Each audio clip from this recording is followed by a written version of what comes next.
जय हिंद दोस्तों, आपका बहुत बहुत स्वागत है हमारे YouTube channel Indian education centre में। दोस्तों, आज हम बात करेंगे पॉलिटी के इम्पोर्टेंट आर्टिकल्स की। तो अगर वीडियो अच्छी लगे तो उसे लाइक शेयर एंड सब्सक्राइब कर दें। ठीक है, तो हम स्टार्ट करते हैं। तो हमारा आते हैं इंडियन पॉलिटी में आर्टिकल नंबर 1। आर्टिकल 1 क्या कहता है? नेम एंड क्या हो गया इसमें? हाँ, name and union territory. Name and territory of union, संघ और उसका नाम। ठीक है, आर्टिकल नंबर 1 में आ जाता है। ठीक है, संघ का नाम। आर्टिकल 3 क्या कहता है? डायरेक्ट आर्टिकल 3 पे आते हैं। फॉर्मेशन ऑफ न्यू स्टेट और boundaries. Formation of new state और बाउंड्रीज की बात करते हैं।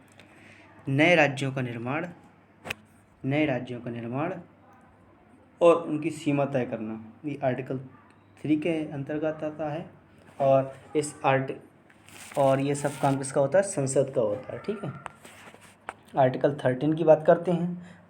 आर्टिकल 13 देखते हैं। लॉज इनकंसिस्टेंट विद और इंट्रोगेशन ऑफ द एफआर। ठीक है, इसे नलिफाई कर दिया गया है। देखते हैं आर्टिकल 14, इक्वलिटी बिफोर लॉ। ठीक है, समानता समानता का अधिकार। ठीक है, आर्टिकल 14 समानता का अधिकार, इक्वलिटी बिफोर लॉ। आगे देखते हैं आर्टिकल 15 की बात करते हैं।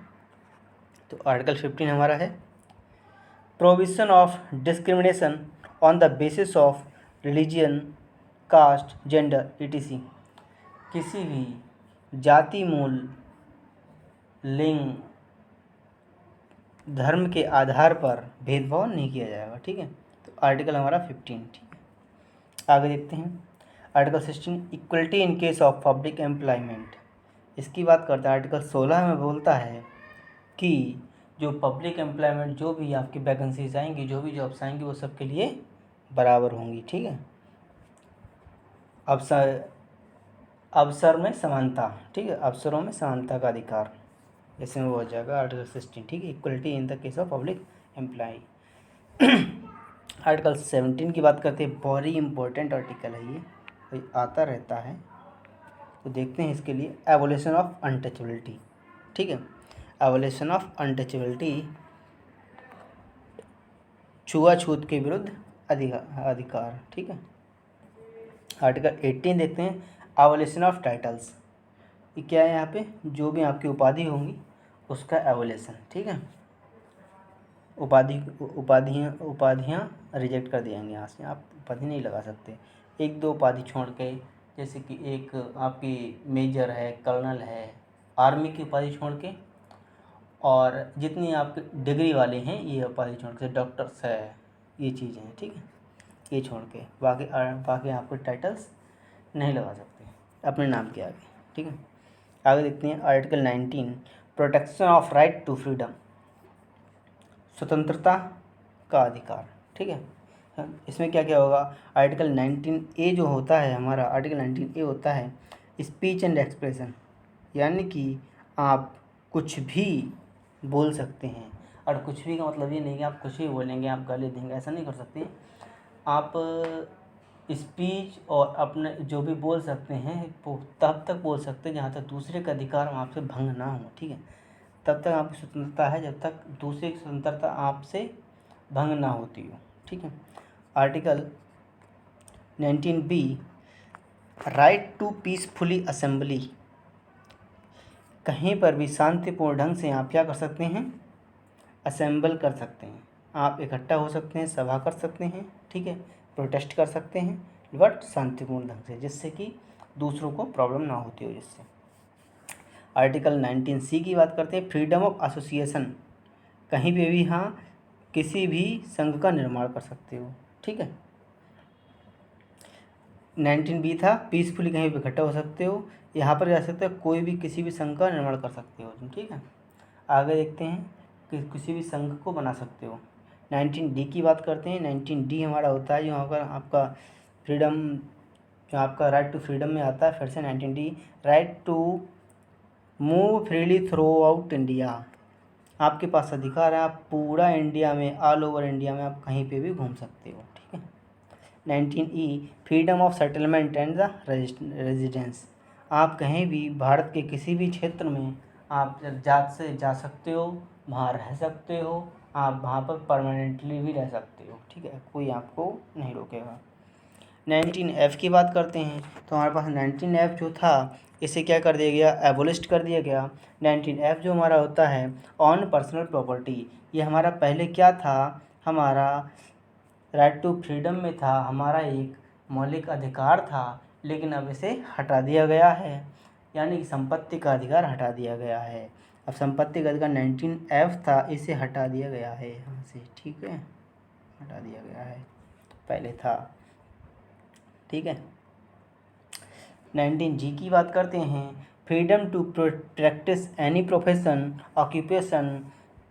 ऑक्यूपेशन, ट्रेड एंड बिजनेस, आप क्या कर सकते हो, कोई सा भी बिजनेस कर सकते हो, बिजनेस कर सकते हो, आप कोई सा प्रोफेशन कर सकते हो, कोई सा व्यापार कीजिएगा, कुछ भी कीजिएगा, इसकी आपकी स्वतंत्रता है, ठीक है। आर्टिकल 20 पर चलते हैं। आर्टिकल 20 हमारा कहता है protection and respect in case of prison, यानी कि ये थोड़ा इम्पोर्टेंट नहीं है लेकिन लिख दिया गया है कि इसमें आपकी क्या आता है, प्रोटेक्शन और रिस्पेक्ट अगर आप क्या है, प्रिजन है, ठीक है। देखते हैं आगे article 21, right to live and personal liberty, यानी कि जीवित जीने का अधिकार, ठीक है। आर्टिकल 21 ये भी बहुत अच्छा आता रहता है, ये भी राइट टू लिव, जीने का अधिकार, और पर्सनल लिबर्टी, ठीक है। पर्सनल लिबर्टी यानी कि आपके संप्रभुता या कह कह सकते हो किसी की प्राइवेसी, ठीक है, प्राइवेसी का। 21A ये भी मैं मोस्ट इम्पोर्टेंट की बात करते हैं तो 21A हमारा आता है राइट टू एजुकेशन, क्या, राइट टू एजुकेशन, ठीक है, शिक्षा का अधिकार। इसमें 6 वर्ष से 14 तक बच्चों को फ्री एजुकेशन मिलती थी, ठीक है, या मिलती है कह सकते हो। आर्टिकल 23 की बात करते हैं, prohibition of human trafficking and forced labour, क्या, human trafficking and forced labour, इसका क्या प्रोहिबिशन कर, इस पर क्या है, निषिद्ध, ठीक है। तो आर्टिकल 23 कहता है कि मानव तस्करी नहीं होगी और आप क्या कर सकते हो, फोर्स लेबर नहीं कर सकते, अगर कोई काम करने का इच्छुक नहीं है तो आप उसे क्या कर सकते, फोर्स नहीं कर सकते हो, ठीक है। जैसा कि आपने देखा होगा KGF में, देखा है KGF में, वहाँ पे ह्यूमन ट्रैफिकिंग भी है। ह्यूमन ट्रैफिकिंग तो आज की डेट में भी होती है, कहीं कहीं मिल जाती है आपको अफ्रीकी कंट्रीज ज़्यादा मिल जाएंगी मैक्सिमम, ठीक है। और फोर्स लेबर उसमें KGF में दिखाया ही गया है। आगे बढ़ते हैं, आर्टिकल 23 था हमारा, आर्टिकल 24 पे चलते हैं। तो आर्टिकल 24 क्या कहता है, आर्टिकल 24 कहता है प्रोविज़न ऑफ चाइल्ड लेबर, क्या,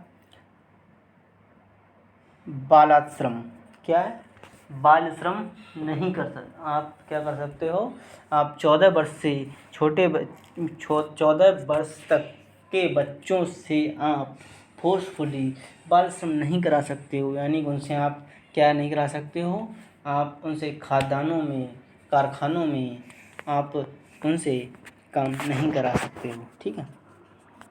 25 है तो हमारा बड़े इम्पोर्टेंट है, मोस्ट इम्पोर्टेंट है, ये सारे इम्पोर्टेंट है। 24 भी इम्पोर्टेंट था, प्रोहिबिशन ऑफ चाइल्ड लेबर, बाल श्रम के विरुद्ध, ठीक है, बाल श्रम का क्या होगा, निषेध होगा। और आर्टिकल 23 था trafficking, human trafficking and the force labour, article 23 था। 21 क्या था, राइट टू लिव, ठीक है, और राइट टू एजुकेशन, ये 21 हो गया, ठीक है। 20 क्या था,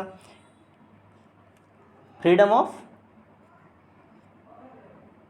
इन केस ऑफ प्रिजन, ठीक है, वो था आपका 20 था, ठीक है। 19 में आपके क्या हो गया, right to freedom, right to freedom आ गया उसमें, ठीक है। 19 में काफ़ी चीज़ें आ गई थी।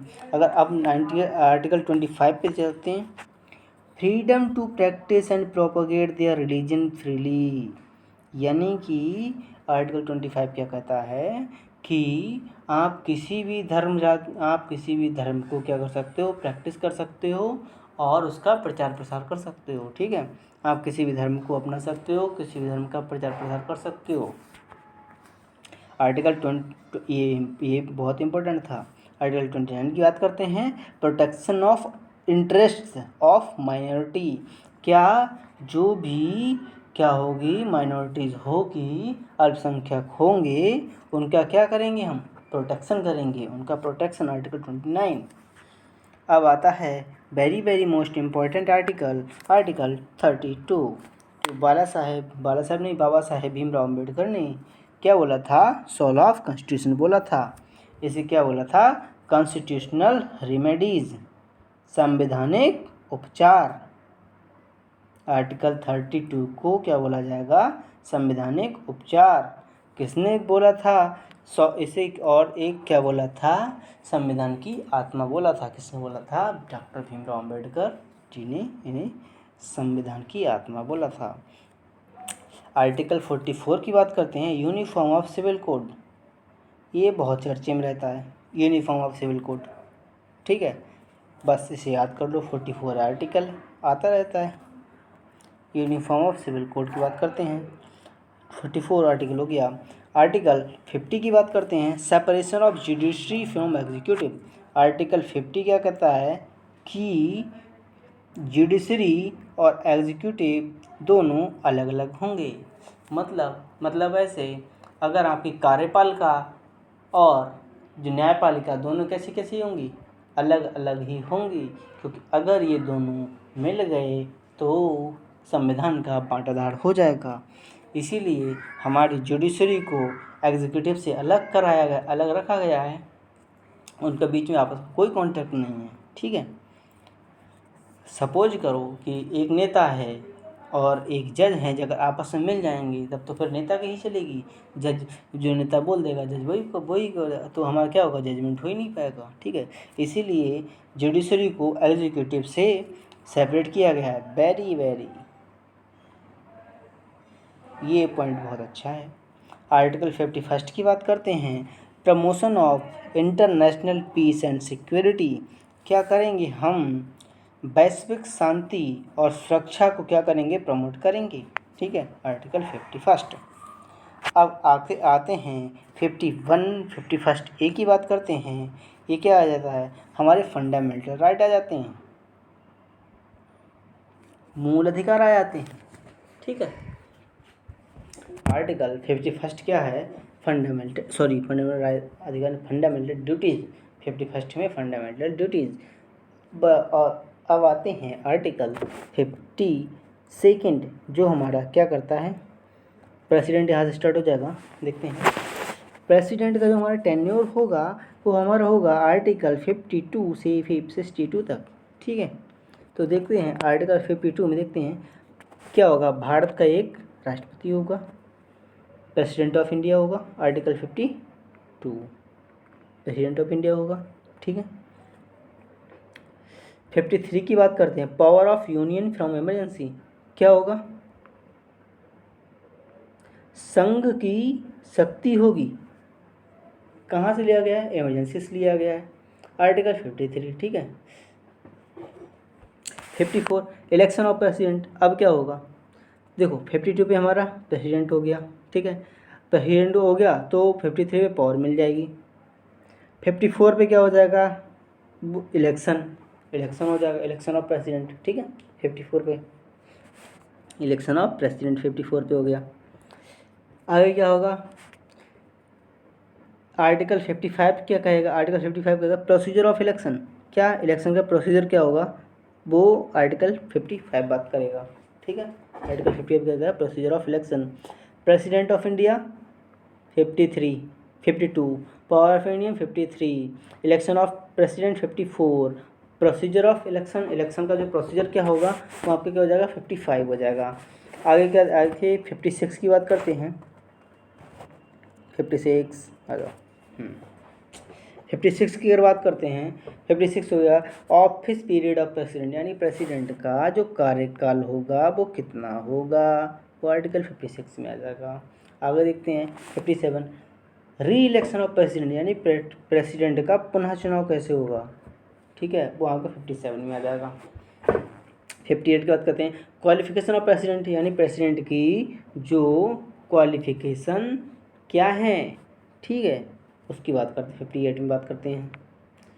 59 की बात करते हैं conditions of president of his period, यानी कि प्रेसिडेंट के जो आपके राष्ट्रपति हैं, राष्ट्रपति की कार्यकाल की क्या है, कंडीशंस क्या क्या हैं, शर्तें क्या क्या हैं, उसकी बात करते हैं 59 में।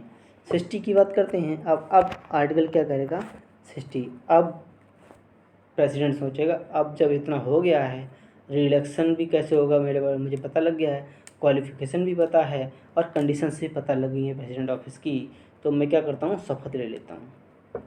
अब प्रेसिडेंट क्या ले लेगा, शपथ ले लेगा। आर्टिकल 60 क्या कहता है कि ओथ ऑफ प्रेसिडेंट, ठीक है। आर्टिकल 61 की अगर मैं बात करूँ, आर्टिकल 61 क्या कहता है, इम्पीचमेंट ऑफ प्रेसिडेंट, प्रेसिडेंट को इम्पीचमेंट कैसे होगा, यानी कि प्रेसिडेंट का भी महाभियोग कहाँ से चलेगा, तो आर्टिकल 61 कहेगा कि प्रेसिडेंट पे महाभियोग लगा दो, ठीक। आगे देखते हैं आर्टिकल 62 की अगर मैं बात करूं, आर्टिकल 62 क्या कहता है, आर्टिकल 62 कहता है time limitation to fill designation of president, यानी कि अगर प्रेसिडेंट किसी भी कारणवश प्रेसिडेंट की कुर्सी या सीट या चेयर खाली हो जाती है तो उसे फिल करने के लिए कम से कम मैक्सिमम कितना टाइम दिया गया है कि आप उस टाइम के अंदर अंदर क्या करो, अपना प्रेसिडेंट चुन सको, तो हमारा वो दिया है 6 मंथ,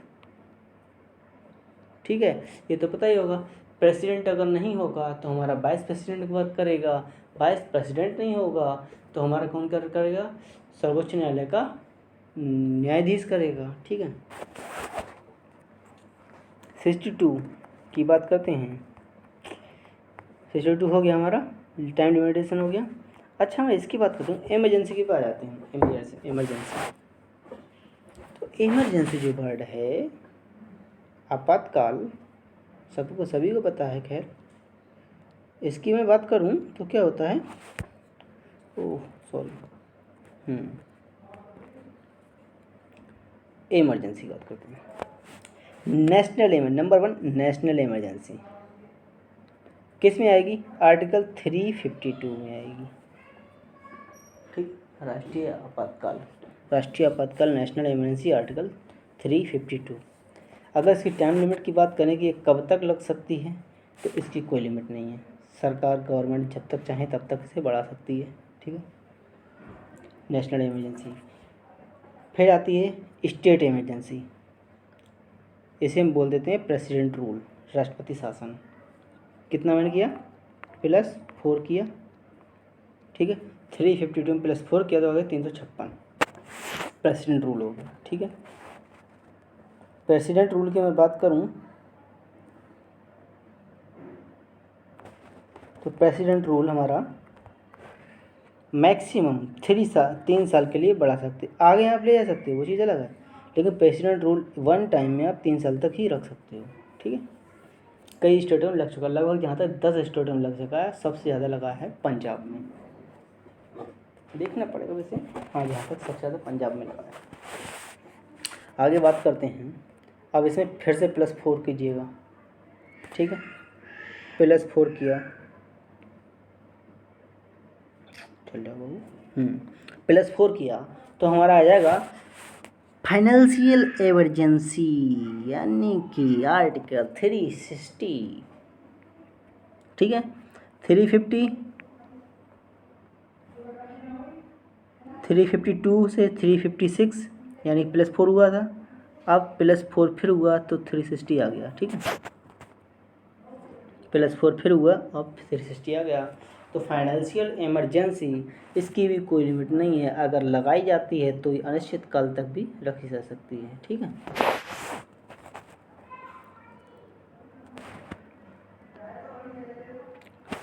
ठीक है, हम क्या कर सकते हैं, इसे भी कोई इसकी टाइम लिमिट नहीं है। और एक इम्पोर्टेंट चीज़ है कि फाइनेंशियल इमरजेंसी अभी तक हमारे इंडिया में नहीं लगा है, ठीक है। तो इमरजेंसी में कौन कौन से हो गए, आर्टिकल 352 हो गया हमारा, किससे होगा, नेशनल इमरजेंसी से होगा, जिसकी टाइम लिमिट नहीं है। 352 आर्टिकल है। अच्छा, अगर 350 से 4 और आगे बढ़ता हूँ, 4 प्लस और करता हूँ तो 356 आ जाएगा। 356 हमारा स्टेट इमरजेंसी के लिए आता है, इसे प्रेसिडेंट रूल भी कहते हैं, ठीक है। इसकी लिमिट है, इसे मैक्सिमम 3 साल तक रख सकते हैं, आगे बढ़ा सकते हैं वो चीज़ अलग है, लेकिन वन टाइम में हम 3 साल तक ही इसे रख सकते हैं, राष्ट्रपति शासन। अब +4 फिर किया मैंने, +4 फिर किया तो 352 से 356 हुआ, 356 से 360 हो जाएगा। अब 360 हो जाएगा हमारा फाइनेंशियल इमरजेंसी। वित्तीय आपातकाल, वित्तीय आपातकाल की भी लिमिट कोई नहीं है, लेकिन हमारा भारत में अभी तक वित्तीय आपातकाल नहीं लगा है। अच्छा, नेशनल इमरजेंसी कब कब लगती है, नेशनल इमरजेंसी किसी कोई बाहरी क्या हो, अटैक हो जाए, ठीक है, कोई कंट्री भारत पर अटैक कर दे, जैसे इंडिया पाकिस्तान से, तो कोई फ़र्क नहीं पड़ता कि चाइनीज़ और इंडिया में अगर हो गया तो अच्छा खासा हो सकता है। तो हम अगर गवर्नमेंट चाहे तो वहाँ पर नेशनल इमरजेंसी इम्पोज कर सकती है। दूसरा, अगर कोई हमारे जैसी सेना है विद्रोह कर दे तब भी नेशनल इमरजेंसी लग जाएगी, ठीक है। अच्छा, स्टेट इमरजेंसी क्या करे, अगर सर उसे राज्यपाल को लगे या लेफ्ट गवर्नर को लगे कि राज्य की जो सरकार है चीज़ें हैंडल नहीं कर पा रही है, विद्रोह काफ़ी हो रहा है, ठीक है, और सरकार अच्छे से नहीं चला पा रही है, तो क्या कहेगा वो, सेंटर को इसके बारे में बताएगा, और सेंटर क्या कहेगी, राष्ट्रपति के थ्रू उसमें आपका स्टेट इमरजेंसी लगवा देगी। जब तक कोई भी विद्रोह या कोई भी स्थिति सामान्य नहीं हो जाती है तब तक रेडी, तो उसमें स्टेट इमरजेंसी लग जाती है, इसे प्रेसिडेंट रूल भी कहते हैं। मिलिट्री राज मूवी अगर देखनी हो तो इसका परफेक्ट एग्जांपल है, ठीक, इसे मिलिट्री राज भी कह देते हैं।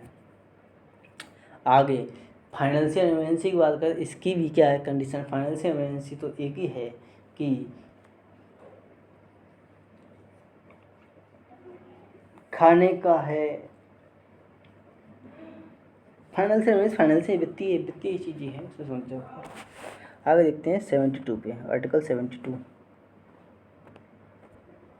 आर्टिकल 72 की मैं बात करूं तो power of president to grant pardon PTC.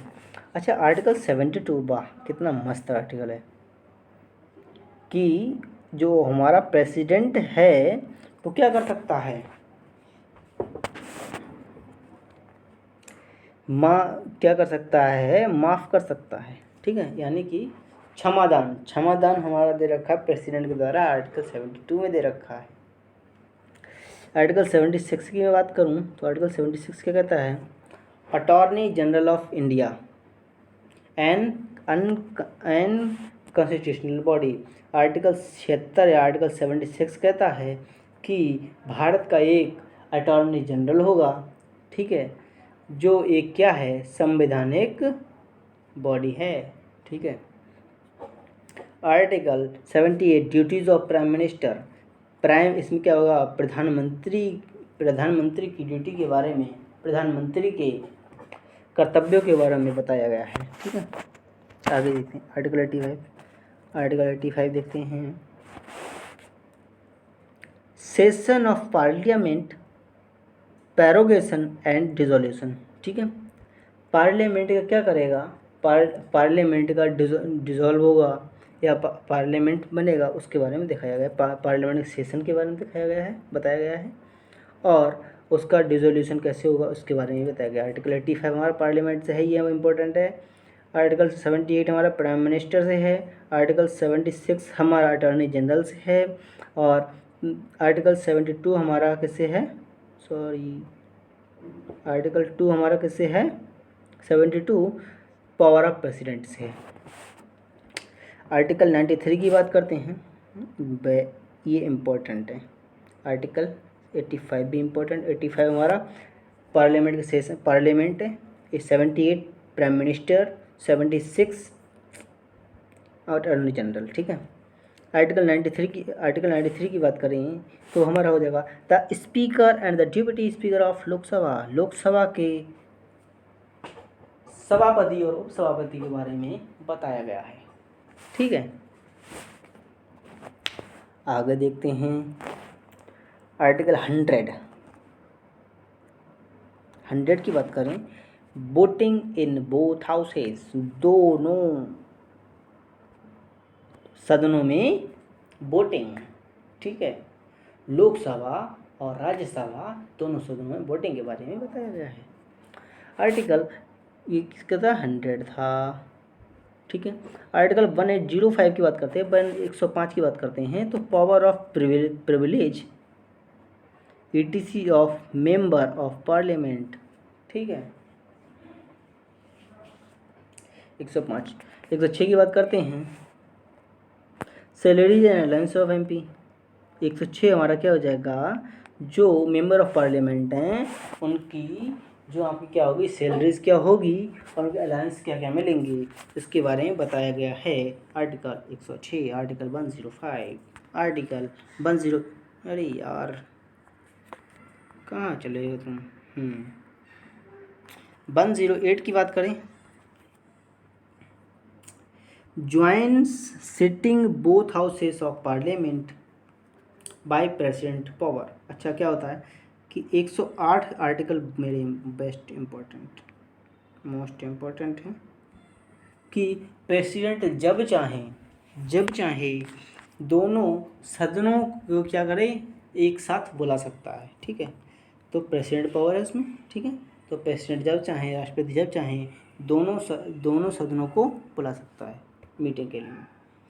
109 हमारा 109 और 110 है, इन्हें मनी बिल में काउंट किया गया है। 109 आर्टिकल और 110 तो मोस्ट इम्पोर्टेंट है, ये मनी बिल के लिए ही है। ठीक है, मनी बिल कौन सा होगा, 109 110, ऐसे तो 110 है इम्पोर्टेंट। 112 में किसकी बात की गई है, 112 में बात की गई है बजट की। ठीक है, अगला क्या है, आर्टिकल 117 होगा। आर्टिकल 17 क्या होगा, फाइनेंस बिल, यानी कि वित्तीय बिल की बात की गई है 117 में। बजट 112 में है, वित्तीय बिल 117 में है। अगले देखते हैं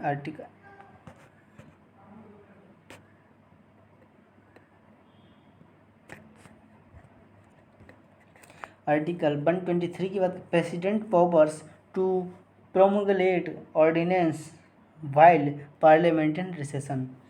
तो क्या करेगा, प्रेसिडेंट को पावर दी गई है 123 में, जब क्या करे कि पार्लियामेंट क्या हो, रिसेशन से गुजरता हो। ठीक है, तो इसमें प्रेसिडेंट के लिए पावर दी गई है इसके लिए।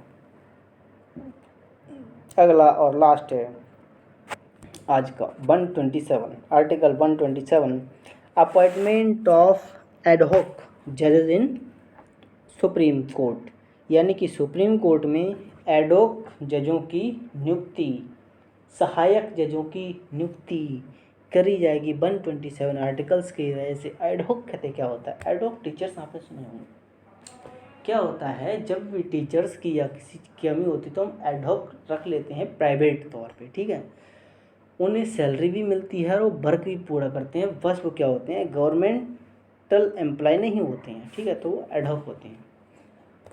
लोकसभा एक तरफ से कह सकते हो, जैसे कि अरे कुछ मत कहो, शिक्षा मित्र थे। ठीक है, उन्हें एडहॉक कह सकते हो। शिक्षा मित्र छोटे लेवल पे होते हैं और एडहॉक क्या होता है, हाई लेवल पे पहुंच जाते हैं। ठीक है, आगे देखते हैं। नोट क्या है, लोकसभा व राज्यसभा से पारित या पास हुए मनी बिल और सी कंस्टिट्यूशन अमेंडमेंट एक्ट को राष्ट्रपति को पारित करना ही पड़ेगा। ठीक है, अदर्स में वो वीटो कर सकता है। अच्छा, क्या कर सकता है, अगर जो भी बिल, मनी बिल या एक्ट लोकसभा और राज्यसभा से दोनों से पारित होकर आ रहा है, ठीक है, तब भाई राष्ट्रपति की मजबूरी है, फिर उसे क्या करेगा, उसे वो पारित करना ही होगा। मतलब यू हैव टू पास। अगर आप ऐसा नहीं करोगे वो तो आपको करना ही होगा। अदरवाइज ऐसा होता है कि लोकसभा से आया, राष्ट्रपति का हमें नहीं पता, हटो निकलो यहाँ से, हटा देगा, ठीक है। या राज्यसभा से आया, उसके मन में नहीं है तो वो पारित नहीं करेगा, ठीक है। लेकिन लोकसभा राज्यसभा दोनों से पास हो के आ गया कोई बिल तो राष्ट्रपति को पास करना ही पड़ेगा, ठीक है, मतलब तुम्हें करना ही पड़ेगा अब, ठीक है। तो थैंक यू गाइज, एक बार क्या रिवाइज कर ले, एक बार चलो रिवाइज कर लेते हैं अच्छे से क्या फास्ट रिवाइज कर लेते हैं। तो name and territory of union article 1 में दे रखा है, ठीक है। क्या होगा, name and territory of union article 1 में दे रखा है। Formation of new states and boundaries, नए राज्यों का निर्माण और सीमा निर्धारण आर्टिकल 3 में दे रखा है। आर्टिकल 13 दे रखा है। Laws instant with the interrogation of the FR, fundamental right का दे रखा है, ठीक है। आगे देखते हैं आर्टिकल 14 इक्वलिटी बिफोर लॉ, समानता का अधिकार दे रखा है, ठीक है।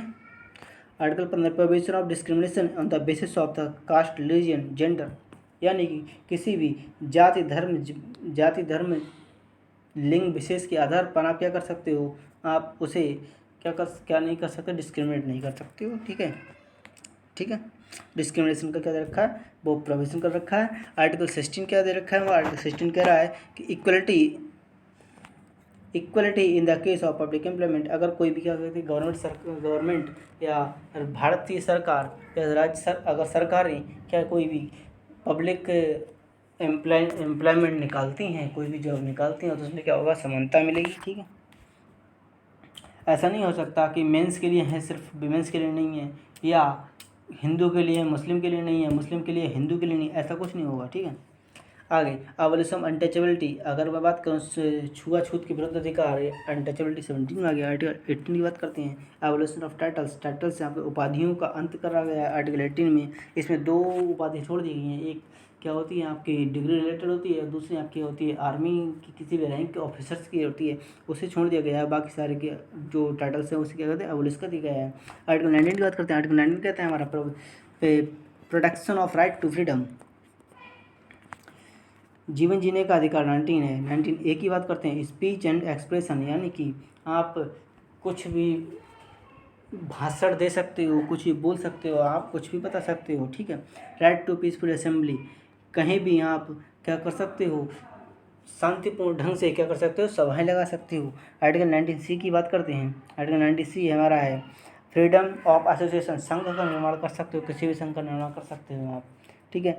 आर्टिकल 19D की बात करें, right to move freely throughout India, पूरे भारत में आप कहीं भी फ्री घूम सकते हो, 19D है। 19E की बात करें, freedom of settlement and residence, आप क्या कर सकते हो, भारत में कहीं पे भी आप क्या सकते हो, सेटल हो सकते हो, रह सकते हो, वहाँ पर अपना घर बसा सकते हो, ठीक है। 19F जो आपका क्या था, मनी, आपका पर्सनल प्रॉपर्टी का जो हमारा मौलिक अधिकार था, ठीक है, जो फंडामेंटल राइट था उसे हटा दिया गया है, 19F से हटा दिया गया है, अब इसे ये एबॉलिश हो गया है। जी की बात करते हैं, freedom to practise any profession occupation trade business, आप क्या कर सकते हो, आप किसी प्रोफेशन चुन सकते हो, व्यापार कर सकते हो, व्यवसाय कर सकते हो, कुछ भी कर सकते हो। 19G हमारा ऐसे स्वतंत्रता देता है। 20 की बात, प्रोटेक्शन और रिस्पेक्ट इन केस ऑफ प्रेजन, इसमें रिट जारी होती हैं, ठीक है। 20 के अंतर्गत ही रिट जारी होती हैं, ठीक है। आगे देखते हैं।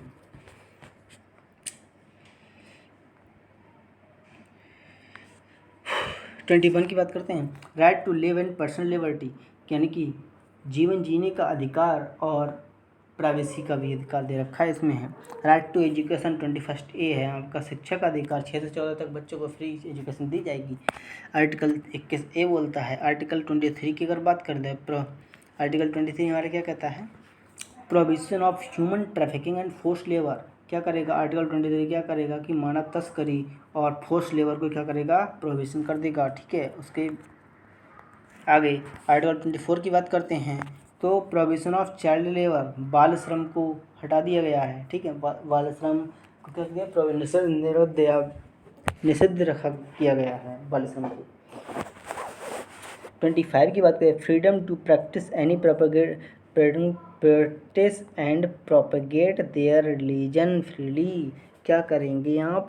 आर्टिकल 25 कहता है कि आप किसी भी धर्म को क्या कर सकते हो, अपना सकते हो, और किसी भी धर्म का क्या कर सकते हो, आप प्रमोशन कर सकते हो, प्रोपेगेट कर सकते हो, आप क्या कर सकते हो, प्रचार प्रसार कर सकते हो। आर्टिकल 25 के बाद 29 की बात करते हैं। 29 बोलता है protection of interests of minorities. क्या करेंगे हम लोग? आर्टिकल 29 कहता है कि हम लोग माइनॉरिटीज़ का प्रोटेक्शन करेंगे, ठीक है, यानी कि अल्पसंख्यकों की सुरक्षा, ठीक है। आगे देखते हैं 32 कॉन्स्टिट्यूशनल रेमेडीज़, यानी कि आपका इसे बोलते हैं संवैधानिक उपचार, ठीक है, संवैधानिक उपचार या सोल ऑफ कॉन्स्टिट्यूशन, ठीक है, soul of constitution Baba Saheb Ambedkar ने बोला था सोल ऑफ कॉन्स्टिट्यूशन। आर्टिकल 44 हमारा बोलता है यूनिफॉर्म सिविल कोड, ठीक है, समान नागरिक संहिता, ठीक है, समान नागरिक संहिता, यूनिफॉर्म सिविल कोड 44।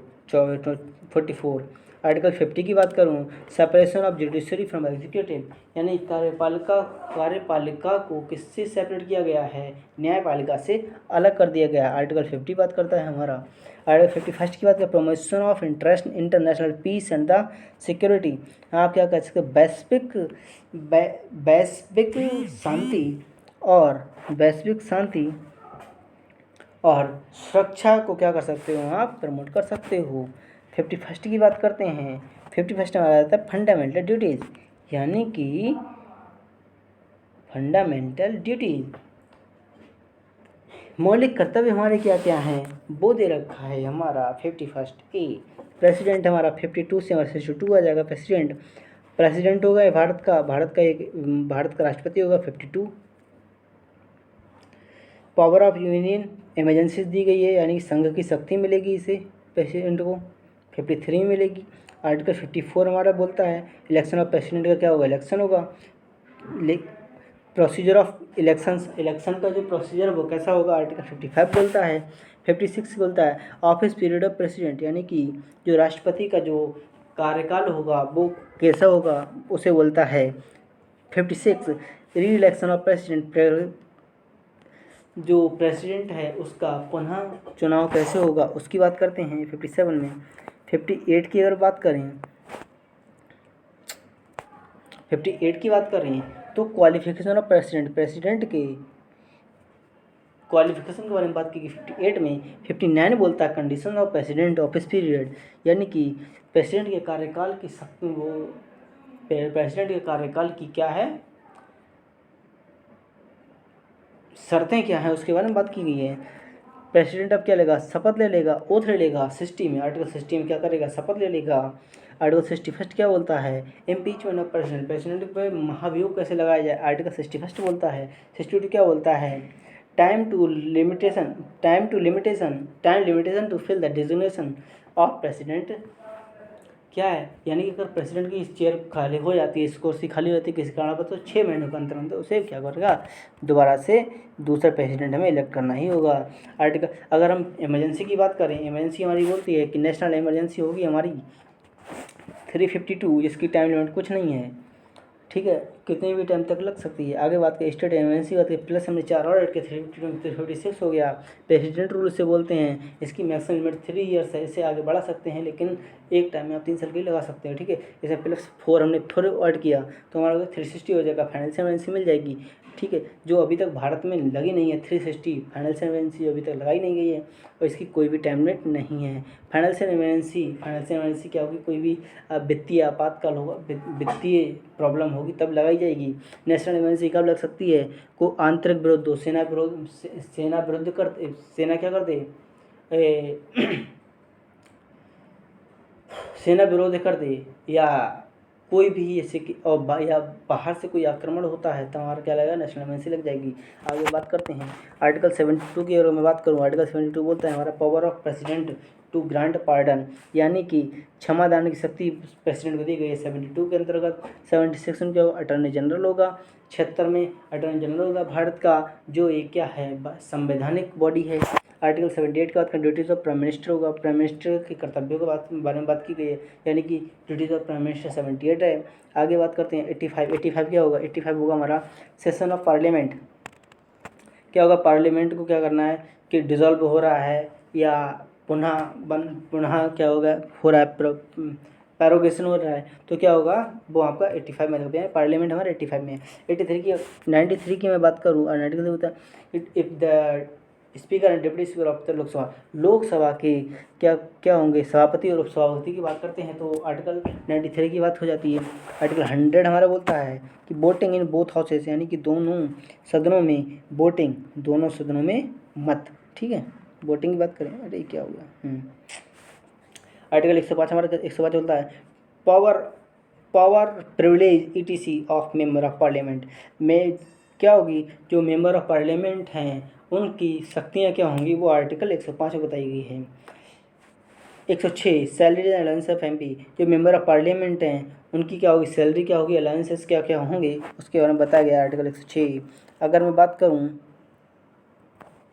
108 के बारे में, 108 joint sitting both houses of parliament by the president, यानी कि प्रेसिडेंट जब चाहें दोनों हाउसेस को क्या करे, दोनों हाउसेस को मीटिंग के लिए बुला सकता है, जिसकी अध्यक्षता कौन करेगा, जिसकी अध्यक्षता करेगा स्पीकर, ठीक है। देखते हैं आर्टिकल 109 और 110 को मनी बिल के अंतर्गत रखा गया है। मोस्टली 110 को मनी बिल माना जाता है, धन विधेयक माना जाता है। आर्टिकल 112 को क्या क्या किया गया, बजट में रखा गया है, ठीक है, बजट में रखा गया है। फाइनेंस बिल को रखा गया है, वित्तीय बिल को रखा गया है 117 में। Article 117 president power to promulgate ordinance and while parliament, अगर पार्लियामेंट क्या रिसेशन में चल रही है तो क्या कर सकता है, सारी पावर्स किस पास चली जाएंगी, प्रेसिडेंट के पास चली जाएंगी। आज का last article 127 appointment of the ad hoc जजेस इन सुप्रीम कोर्ट, यानी सुप्रीम कोर्ट में क्या कर सकते हैं हम, एडहॉक जजेस की नियुक्ति की बात करते हैं। एडहॉक जजेस की नियुक्ति सुप्रीम कोर्ट में आर्टिकल 127 लोकसभा और राज्यसभा से पारित हुए, लोकसभा और राज्यसभा से पारित हुए मनी बिल और कॉन्स्टिट्यूशनल अमेंडमेंट एक्ट, ठीक है, संवैधानिक संशोधन, ठीक है, क्या होगा, भारत के राष्ट्रपति को पास ही करना पड़ेगा, मस्ट पास करना पड़ेगा। और अगर किसी एक से आता है तो इसे ज़रूरी नहीं है पास करे, इसे क्या कर सकता है, वीटो कर सकता है, ठीक है। तो थैंक यू गाइज, जय हिंद दोस्तों। अगर वीडियो अच्छी लगी हो तो लाइक एंड सब्सक्राइब जरूर करें। जय हिंद, जय हिंद, खुश रहो, गॉड ब्लेस यू ऑल।